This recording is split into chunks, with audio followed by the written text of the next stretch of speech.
Okay, let's watch this video about the Canadian trucking industry and how unqualified truckers are getting on the road. The consequences. New truck drivers get into more accidents. The heavy and dangerous loads they haul cause more damage and injury. Makes us wonder, are they getting the training they need? Is this truck driving school? It starts in training yards like this one. Yeah, I'm looking to get my license. We come with hidden cameras after hearing we might be offered some shortcuts. When can I start? Like tomorrow, today? Proper training can cost more than $10,000, but here they're charging half that. 4,500. 4,500. Yeah, with the two tries. In 4,000, two-time road test. Okay, so basically you can already see part of the scam here. So these trucking schools, like the legitimate ones, were charging around $10,000 to train people to become truckers. But then you have these other schools coming in, these fake scam schools that are undercutting by over half. This one's $4,000 and the road test is included even. So they're getting these, a huge discount and incentive to do these scam schools. And I think you can guess where the schools are from by the accents. Included. 4,500 for the everything. These schools offer a program called MELT, Mandatory Entry-Level Training. Ontario is the first in North America to set it up. Anyone who wants to drive a tractor trailer has to take at least 103.5 hours of training before they can take a road test. But we're hearing we may not need that many hours. 103 hours completed, it does not matter you are completed or not. Maybe you will ready in 90 hours, does not matter. A third of the time is supposed to be spent in a separate classroom learning theory. Not here. No in class. No need for in the class. Okay. No theory, nothing. No. Before your road test, I will train you 100% for everything. Everything is here. Everything is here. Any classroom or anything?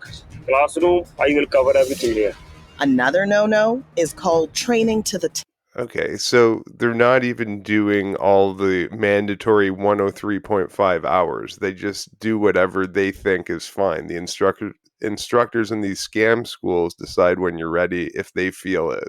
Then they don't really care because they're taking your money. They just want to make money quickly, obviously. They're not following the standards. And this is what I worry about. And they even had a new bill 160 we talked about and how they're trying to plug a lot of these loopholes, but the problem is, it seems like these scam schools or these immigrants or new truck drivers are just coming over and finding a way to find a loophole or just not following the rules and then not getting in that much trouble. And this is a pretty crazy thing when you think about it. Like, think about this: if this was in the airline industry, if we had pilots that weren't properly trained and they were flying and crashing in the skies, like, it would be absolutely crazy. And trucking is a very serious thing too, so you just got to put it in perspective. Like, it's pretty wild when you think about it. test. You have the test in, suppose, Peterborough. From the very first day when the test is booked, you can go with the S-back. The S-back is a way to reverse a truck. Different drive test centers ask for different backing maneuvers. So that's what you're taught to pass, instead of real-world driving skills. You have the test in, suppose, humor. We are doing the C-back. So, C-back. Very good. Sure seems like training to the test. Mostly they use the L-back. Okay. People who teach at trucking schools in Ontario need no special instructor license. They do if they teach at a regular driving school. The training. Okay, so they don't even need a special training license to do this. They're just coming up with these scam schools. Obviously, very easy. Must be easy to start one because they were popping out all over the place. And then they were also doing things like training for the test. Like, if in one place, like they're talking about in Peterborough, if you had to learn how to back up, that's what they would train you for, just like backing up a truck. And then they would help you pass the test. You're not supposed to do that. You're supposed to learn everything the same way. It shouldn't be training for the test. That has nothing to do with the training. Yes, the test, I can understand if you focus a little bit more to make sure you have it, but they're not covering all the the safety requirements. And here's a real example of someone even that got scammed from a trucking school. So he didn't even get a proper license, but he was given a license anyway, and he was able to drive. Let's just watch this. Was not appropriate at all. This student never actually finishes his melt, even though the government thinks he did. So that was it. Yeah. Shuttered. Just shuttered, yeah, abruptly. He doesn't want us to publish his name to protect his chances of getting a job. The school he attends is called Smart Truck Training Academy, one of hundreds that spring up in the 7 years since MELT begins. But it closes out of the blue and keeps a lot of people's money. So cost was the most attractive to you? Yeah, it was the most attractive. He ends up losing nearly $6,000. Adding insult to injury?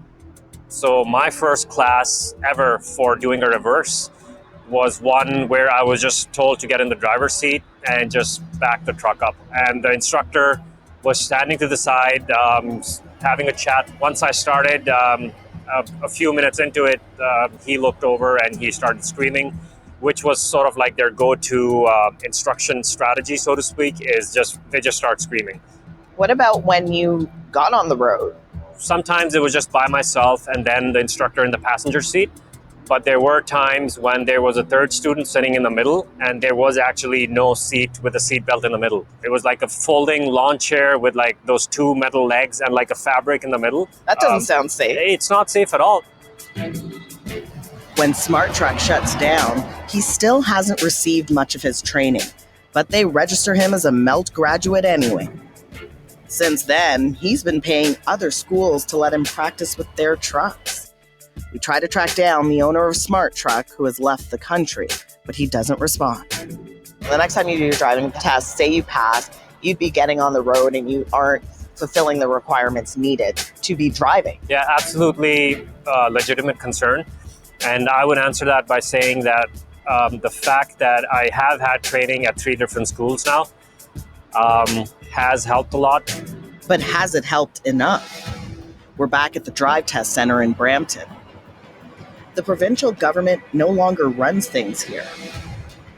A private company called Serco oversees. Okay, I think you get the idea. It seems like every turn, every corner they can cut, they did, and that's what I'm talking about. So these scam trucking schools came out of nowhere quickly. It was easy to start them. The government didn't have a lot of like requirements to do it. Obviously, they didn't even have like qualified instructors, anything like this. And the biggest thing, and I talked about this in the Bill 160 video, is the punishments. Now, are they really going to punish these people? Not that much, apparently. So, and a lot of these people already fled the country. So these immigrants come in, start these numbered companies, get people on the road illegally quickly, and they don't care. They'll cut any corner that they can, get people on the road, and then they're not punished that much. Like, this is very dangerous. These are massive trucks. They could wipe out and kill many people, and it's just very dangerous. And it's just like indicative of all these like licensing. And I know there's good intentions with licensing, but like it seems like the government keeps adding more and more regulations, but they're not really stopping anything. It would be easy. I think it would be better to honestly just make the testing a lot simpler. Make sure that people actually do the requirements. Maybe they need a few people to verify, and an instructor to log like a certain amount of hours, get it verified, do a road test, and that's it. Like, they keep coming up with these new programs and changing things, and all it does is create more like loopholes and scams from what I'm seeing. Like, I've watched quite a few of these videos. I've listened to some of the actual truckers in the industry complaining about, especially the immigrant truckers coming in. And I do blame them coming in, but definitely I blame the government too for not, realizing this and shutting it down quickly and punishing them. Like, you got to make sure you punish people. Like, if you make it easy to start driving a truck, making more money, and then not punishing people, like, people are going to do it. And that's the sick thing. You got to stop this, stop the loopholes, but make bigger punishments.